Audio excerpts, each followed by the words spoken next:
Hello friends, তো কেমন আছেন সবাই? সবাইকে স্বাগত জানাচ্ছি আমার আজকের ভিডিওতে। তো আমাদের অনেকেরই কিন্তু হাতের লেখা সুন্দর না বলে আমরা অনেক চিন্তায় থাকি, অনেক ফ্রাস্ট্রেশনে ভুগি এবং দেখা যায় যে পরীক্ষায় ভালো নাম্বার পাই না।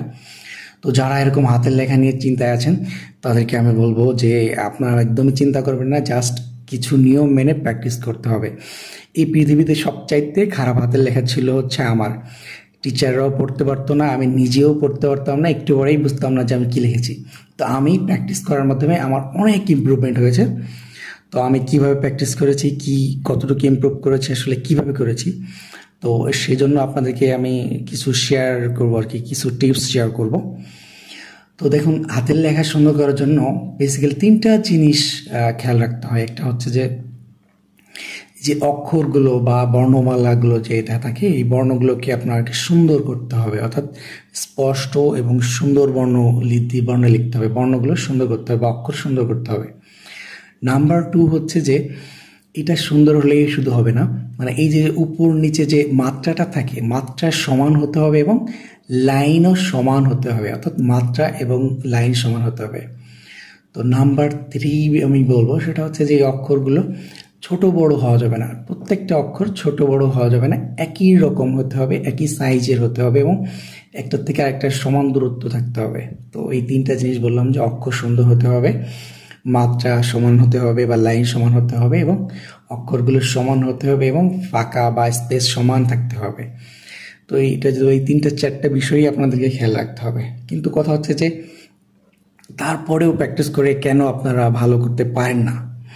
কারণ হচ্ছে যে প্রথম ব্যাপার হচ্ছে যে আপনাদের এই অক্ষরটা সমান হয় না, বা অক্ষরগুলো সুন্দর হয় না, সমানও হয় না এবং মাত্রাও ঠিক থাকে না। তো এটা কেন? কারণ হচ্ছে কিছু বেসিক জিনিস আপনাদের মধ্যে ঢুকে গেছে, যেটা চেঞ্জ করা যায় না। তো এই জন্য আমি কিছু প্র্যাকটিস আপনাদেরকে সাজেস্ট করব। সো এই এলোমেলো কিছু প্র্যাকটিস আপনারা যদি প্র্যাকটিস করেন তাহলে আপনাদের সুন্দর হবে।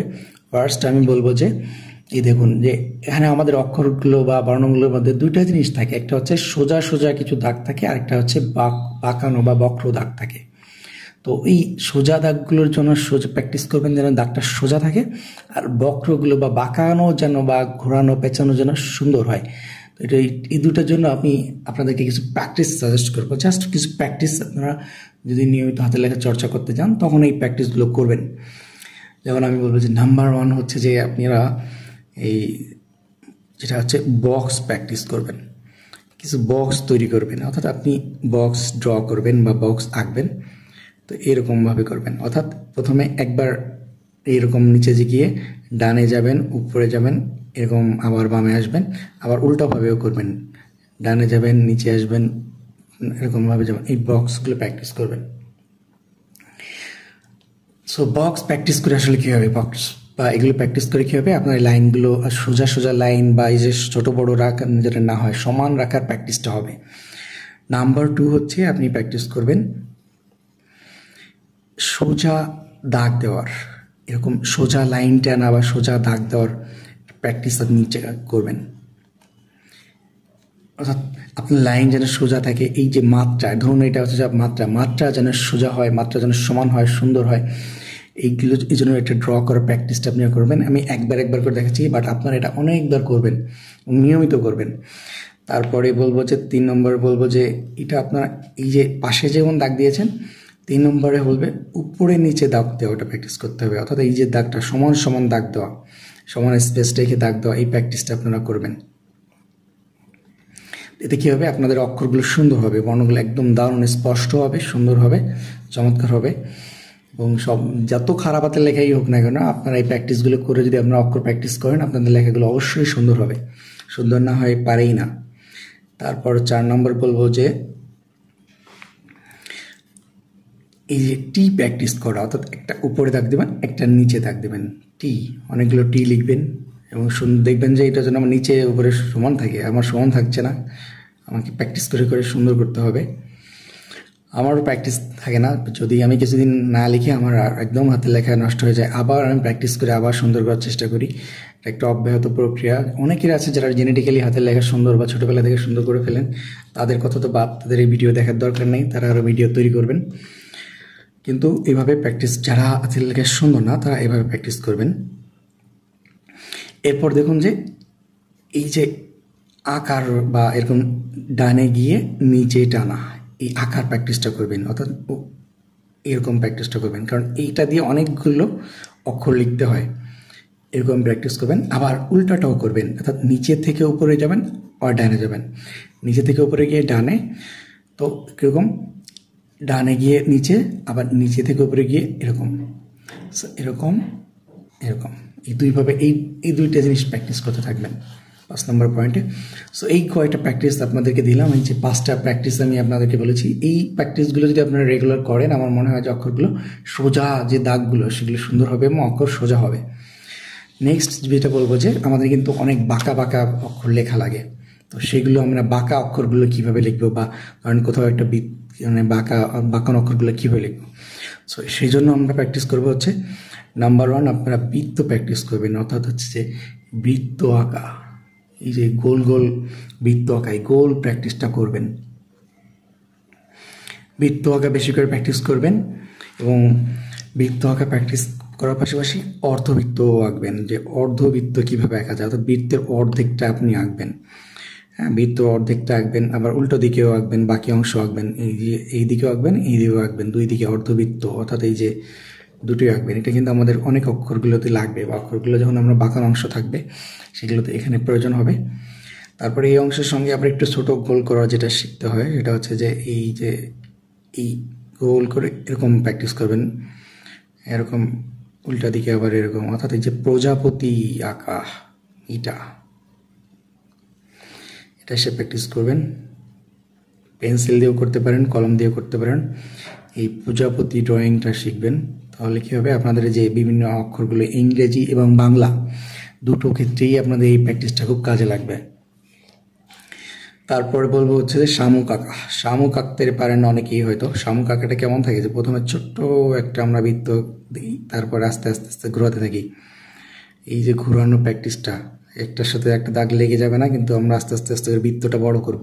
তো আমার এই যে বাইরে চলে গেছে, বাইরে যাওয়া যাবে না, সুন্দর করে এই শামুকটা আঁকতে হবে। এভাবে প্র্যাকটিস করুন, প্র্যাকটিস করতে করতে সুন্দর হবে। শামুক আঁকাটা প্র্যাকটিস করবেন, তো এটা অনেক কাজে লাগে। যেমন দেখাচ্ছি যে, তো যেমন যদি আমরা চিন্তা করি যে এই যে আমরা স্বর ও অ লিখি, তো বা ত লিখি, যেটাই লিখি না কেন, স্বর এই যে এই অক্ষরগুলো লাগে। আবার ধরুন আপনি ভ লিখবেন, এটা কিন্তু উল্টা দিক থেকে প্র্যাকটিস করবেন, অর্থাৎ শামুক কিন্তু দুই দিক থেকে প্র্যাকটিস করবেন। এরকমভাবেও করবেন, আবার এরকমভাবেও করবেন। কারণ কি, ধরা যাক যে আপনি ভ লিখছেন, তো ভটা লিখতে গেলে কিন্তু আপনাকে এরকমভাবে লিখতে হয়, আবার স্বর লিখতে গেলে এরকম লিখতে হয়। তো দুটো দিক থেকেই প্র্যাকটিসটা করবেন। আশা করি বুঝতে পারছেন। অর্থাৎ এই শামুক আঁকার এই যে প্রসেসটা, এটা আপনারা প্র্যাকটিস দুইভাবেই করবেন। আবার দেখা যায় যে ওই যে উমল যেটা লিখি আমরা, সেটা লিখতে গেলেও এই ধরনের এটা চলে আসে, যে সুন্দর হয়নি, প্র্যাকটিস করতে হবে। তো এই যে প্রসেস। তারপরে এই যে বাংলা যে আছে না, 3 আর 4, এই দুটো শব্দ আপনারা খুব প্র্যাকটিস করবেন। অর্থাৎ 5 নম্বরে বলবো যে 3, 4, অর্থাৎ আপনার বাংলা 1, 2, 3, 4 এই যে আছে না 1 থেকে 9 পর্যন্ত, এগুলো খুব প্র্যাকটিস করবেন। যেটা সুন্দর হলে আপনাদের অক্ষরগুলো সুন্দর হবে। মানে কীভাবে 1 দিতে হয়, কীভাবে 2 দিতে হয়, তো এই 3 দিতে হয়, এটা আস্তে আস্তে করে প্র্যাকটিস করবেন। তাহলে কী হবে, আপনার অনেক অক্ষর যখন লিখতে যাবেন, আপনার এই বাঁকানো অংশগুলো সুন্দর হবে। কারণ আপনারা খেয়াল করবেন যে এই বাঁকানো অংশ 1, 2, 3, 4 লিখতে গেলে সবচেয়ে বেশি বাঁকাটা লাগে। হ্যাঁ, আপনি যখন 5 লেখেন, দেখেন 5-এর সঙ্গে কিন্তু আমাদের ডর মিল আছে। সো আপনি যখন ড লিখবেন, তখন এই 5 লেখার স্ট্র্যাটেজিটা কাজে লাগবে। সো ওই 1 থেকে 9 পর্যন্ত যে লেখাগুলো আছে, প্রত্যেকটা প্র্যাকটিস করবেন, কারণ তাতে খুব কাজে লাগবে। আপনি যখন লিখবেন, এই যে দেখেন আপনি জ লেখেন, আপনারা জ লেখাটা, ড লেখাটা, এগুলো অনেকটা 5-এর মতো। সো এই লেখাগুলো প্র্যাকটিস করবেন। এবং এই যে যেটা দেখিয়েছি প্রথমে, যে এই জিনিসটাগুলো, অর্থাৎ বক্স আঁকা। সো আবার এই বক্সগুলো এরকম আঁকবেন। বক্সগুলো আঁকার পরে আবার যেটা করবেন, সেটা হচ্ছে যে এরকম ভিতর দিয়ে এবং দাগ দিবেন, দাগ দেওয়ার পরে উপরে ক্রস করবেন। তো এইভাবে প্র্যাকটিস করতে থাকবেন। দুই দিক থেকেই দাগ দিবেন, উপরে দাগ দিবেন, উপর দিক থেকে নিচে, আবার নিচে থেকে উপরে, আবার বাম থেকে ডানে, এইভাবে প্র্যাকটিস করতে থাকবেন। এই যে যেমন দাগটা দিলেন ডান থেকে বামে, আবার উল্টা দিক থেকেও আসবেন, উল্টা দিক থেকেও ওইভাবে প্র্যাকটিস করতে করতে আসবেন। আবার নিচের থেকে উপর থেকে নিচে যেমন দাগ দেবেন, নিচের থেকে উপরে, দুই ভাবে প্র্যাকটিস করবেন। তো এই প্র্যাকটিসগুলো কিন্তু আপনারা চাইলে এই যে ইয়া থাকে আমরা যে বাংলা লেখার যে খাতাগুলো, তো এই যে কষি টানা খাতা, এই খাতাও আপনারা এই সেম প্র্যাকটিসগুলো করবেন। অর্থাৎ এখানেও বক্স আঁকবেন, এখানেও বক্স আঁকে প্র্যাকটিস করবেন। এই বক্স আঁকা দুই দিক থেকে প্র্যাকটিস করবেন, বক্স আঁকা, এবং এইগুলো ফ্ল্যাপ করবেন এবং আস্তে আস্তে ফ্ল্যাপ করবেন। ডান থেকে বামে, উপর থেকে নিচে সবগুলো থেকে প্র্যাকটিস করবেন। বক্স ভরাট করবেন এবং দাগ যেন বাইরে না যায়, বা দাগগুলো বাইরে যাবে না। আপনার টার্গেট থাকবে যে এরপরে যখন এই যে ডান থেকে বামে, বাম থেকে ডানে, নিচে মাঝে এগুলো দেখবেন লাইন সোজা যেন সোজা থাকে, মাত্রা সোজা থাকে। সেকেন্ড হচ্ছে যে এই উপর থেকে নিচে প্র্যাকটিসটা করবেন। এখন এই প্র্যাকটিসটা করতে গিয়ে দেখবেন এই যে উপর থেকে দাগ, এই দাগ যেন বাইরে না যায়, এটা খুব প্র্যাকটিস করবেন। এই দাগটা যেন সোজা, এটাতে যেখান থেকে শুরু হচ্ছে এখানে শুরু, এখানে শেষ। সেই যে টি লেখার মতো, এটা শেষ, এখানে শুরু, এখানে শেষ। অর্থাৎ আমরা অক্ষর যেন ছোট বড় না হয়, সেই প্র্যাকটিসটাই কিন্তু এখানে হচ্ছে। অর্থাৎ এই যে ডানে বা থেকে বামে, এই যে 5টা প্র্যাকটিস আপনাদেরকে দেখিয়েছি, সেই প্র্যাকটিসগুলো আপনারা এই সিটানা খাতাতে বা বাংলা খাতাতেও প্র্যাকটিস করবেন। একইভাবে বৃত্তগুলো আঁকা প্র্যাকটিস করবেন, বৃত্তগুলো এভাবে ভরাট করা প্র্যাকটিস করবেন। অর্থাৎ এই যে ছোট থেকে যেমন বড় করবেন, আবার বড় থেকেও ছোট করতে করতে করতে করতে করতে মাঝে আসবেন। দুই দিক থেকেই প্র্যাকটিস করবেন এবং এই যে এদিক এইভাবে প্র্যাকটিস করবেন, আবার এইভাবে প্র্যাকটিস করবেন, এইভাবে প্র্যাকটিস করবেন, বাঁকানো অংশ। এতে করে কী হবে, আপনারা যখন অক্ষরগুলো বসাবেন তাহলে আপনাদের দাগটা সোজা থাকবে। ধরুন আপনি এই যে সোজা দাগটার কি কারণ কি, এই অক্ষরটা ক লিখতেও লাগে, খ লিখতে, সবগুলো অক্ষর লিখতে লাগে। যেমন আপনি এটাকে চাইলে ব বানাতে পারেন, চাইলে র বানাতে পারেন, চাইলে ক বানাতে পারেন। সব প্রত্যেক জায়গায় কিন্তু সোজা দাগটার প্রয়োজন হচ্ছে। তো এই সোজা দাগটার প্র্যাকটিস কিন্তু আমরা এইভাবে করেছি। আবার আমি যদি চিন্তা করি যে আমি এরকম একটা অ লিখব, তো এটা ত লিখতে পারতাম, অ লিখতে পারতাম, আ লিখতে পারতাম। আবার এটা আবার যদি চিন্তা করেন যে এই যে আমি যখন প লিখছি, তো এটাকেও কিন্তু বাঁকানো লাগছে, তো বাঁকার জন্য লাগছে, আবার সোজা দাগ লাগছে, দুই ধরনের জিনিসটাই লাগছে। তো কীভাবে কতটুকু বাঁকাবো, এটা যখন আমার প্র্যাকটিসটা হয়ে যাবে, কীভাবে এই আমি বৃত্ত আঁকা যখন আমি শিখবো, অর্থাৎ আমি যখন এইভাবে বৃত্তগুলো প্র্যাকটিস করব, এভাবে করব, তখন আমার এই প্র্যাকটিসটা হবে, এই অক্ষরগুলো সুন্দর হওয়ার চেষ্টা হবে। সো অক্ষরগুলো প্র্যাকটিস করবেন এবং এটা হচ্ছে ওয়ার্ম আপ। এটা করার পরে আপনারা বেসিক্যালি আপনারা প্রত্যেকটা অক্ষরগুলো লিখবেন এবং প্রত্যেকটা দাগ আলাদা আলাদাভাবে প্র্যাকটিস করবেন, যে এই দাগটা এরকম, এই দাগটা এরকম, এই দাগটা এরকম, প্রত্যেকটা দাগ আবার আলাদা আলাদাভাবে প্র্যাকটিস করবেন। হ্যাঁ, যে এইটা আমার কতটুকু বাঁকা, এইটা আবার এতটুকু বাঁকা, এটা সোজা। যে দাগটা সোজা সেটা সোজাভাবে প্র্যাকটিস করবেন, যেটা বাঁকা সেটা বাঁকাভাবে প্র্যাকটিস করবেন। সো আশা করি ভিডিওটা বুঝতে পেরেছেন। এটা আসলে প্র্যাকটিস করার ভিডিও, আপনারা প্র্যাকটিস করবেন। পরবর্তীতে আমি আরও ভিডিও নিয়ে আসবো যে কীভাবে সুন্দর করে আপনারা অক্ষরগুলো বা বর্ণগুলো লিখতে পারেন এবং লাইন কীভাবে সোজা রাখতে পারেন এবং আকার ও শিকার দিয়ে একটা সেন্টেন্স কীভাবে গঠন করতে পারেন। পরবর্তী ভিডিওতে আমি সেগুলো আলোচনা করব, আরও টিপস নিয়ে আপনাদের মাঝে হাজির হব। তো আমার ভিডিও দেখার জন্য অবশ্যই সাবস্ক্রাইব করবেন। ভিডিওটা ভালো লাগলে লাইক দিবেন, চ্যানেলে থাকার জন্য অবশ্যই সাবস্ক্রাইব করবেন এবং ফেসবুক থেকে দেখলে ফলো করবেন। থ্যাংক ইউ ফর ওয়াচিং এবং আপনার মতামত আমাকে জানান যে আপনার ভিডিওটা কেমন লেগেছে। আপনার অভিজ্ঞতা বা আপনার যদি কোনো পরামর্শ থাকে সেটাও আমাকে জানান। প্লিজ আপনার পরামর্শ দেওয়ার জন্য আমি অগ্রিম ধন্যবাদ জানাচ্ছি। প্লিজ আপনি কিছু সাজেশন আমাকে দিয়ে যান, আর যারা আছেন অন্য দর্শক তাদেরকেও পরামর্শ দিয়ে যান। সঙ্গে থাকার জন্য ধন্যবাদ। Thank you very much.